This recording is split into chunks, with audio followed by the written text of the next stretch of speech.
कामना करते हैं, किंतु मुख से वचन नहीं निकलते। वह शोभा ऐसे अनुपम है मानो ब्रह्मा ने अपनी सारी निपुणता को मूर्तिमान कर संसार को प्रकट करके दिया। वह सुंदरता को भी सुंदर करने वाली है। वह ऐसी मालूम होती है मानो सुंदरता रूपी घर में दीपक की लौ जल रही है। अब तक सुंदरता रूपी भवन में अंधेरा था। वह भवन मानो सीता जी के सुंदरता के रूपी प्रशिखाओं को पाकर जगमगा पहले से भी अधिक सुंदर हो गया। सारी उपमाओं को तो कवियों ने जुटा कर रखा है। मैं जनक नंदिनी श्री सीता जी के किस्से उपमा दूं। इस प्रकार हृदय में सीता जी की शोभा का वर्णन करके और अपनी दशा को विचार कर प्रभु श्री रामचंद्र जी पवित्र मन से अपने छोटे भाई लक्ष्मण समायुनुकार वचन बोले। ये तात यह वही जनक जी कन्या है जिनके लिए धनुष यज्ञ हो रहा है। सखियाँ इससे गौरी पूजन के लिए ले आई है। यह फुलवाड़ी में प्रकाश करती हुई फिर रही है, जिसकी अलौकिक सुंदरता देखकर स्वभाव से ही पवित्र मेरा मन संबद्ध हो गया है।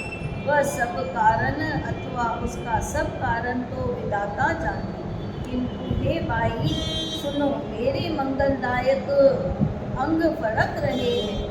रघुवंशियों का यह सहज स्वभाव है कि उनका मन कभी नाग मर पर नहीं रखता।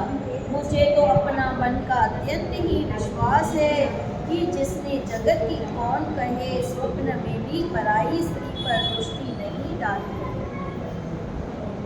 रण में शत्रु जिनकी पीठ नहीं दिखा पाते अथवा जो लड़ाई के मैदान से भागते नहीं, पराई स्त्रियां जिनके मन और दृष्टि को नहीं खींच पाती और भिखारी जिनके यहाँ से ना ही नहीं पाते, खाली हाथ नहीं लौटते, ऐसे श्रेष्ठ पुरुष संसार में थोड़े हैं।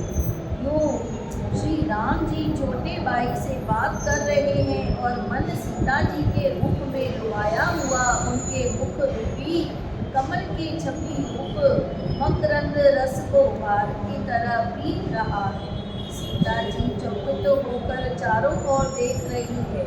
मन इस बात की चिंता कर रहा है कि राजकुमार कहाँ चले गए। बाल मृगुन नैनी मृगे के झुंड को सो आँख वाली सीता जी जहाँ दृष्टि डालती है वहाँ मानो श्वेत कमलों की कतार बरस जाती है।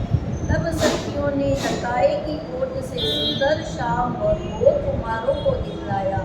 उनके रूप को देखकर नेत्र लज्जा उठे।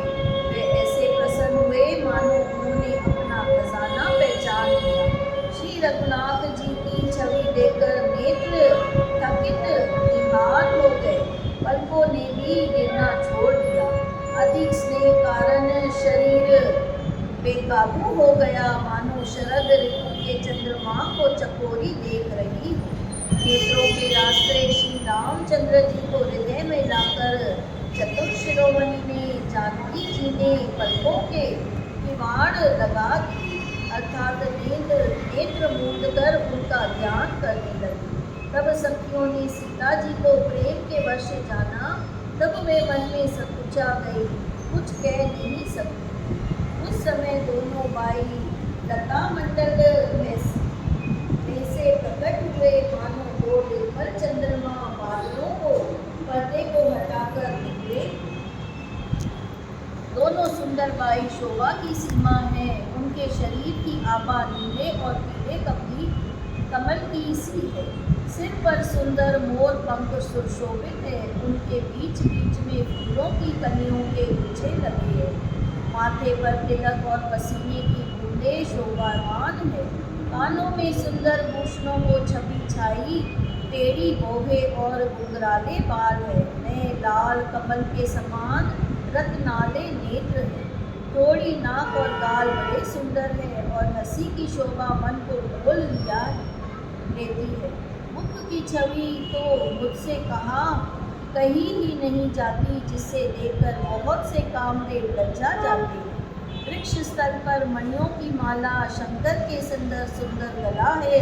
कामदेव के हाथी के बच्चे की सूंड के समान उतार चढ़ाव वाले एवं कोमल भुजाएं हैं।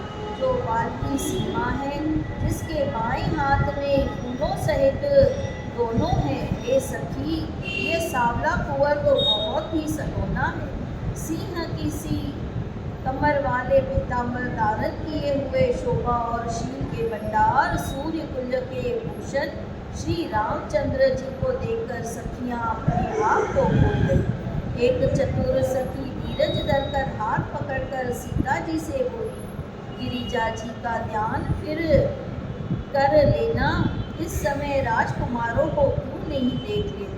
तब सीता जी ने सकुचार नेत्र खोले और रघुकुल के दोनों सिंहों को अपने सामने खड़े देखा।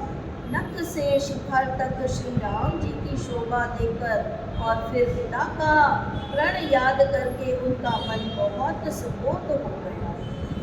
जब सखियों ने सीता जी का परवश देखा, तब सब भयभीत होकर कहने लगी, बड़ी देर हो गई, अब चलना चाहिए, कल इसी समय फिर आएंगे। ऐसा कहकर एक सखी मन में हंसी। बोल सियावर रामचंद्र देव जय।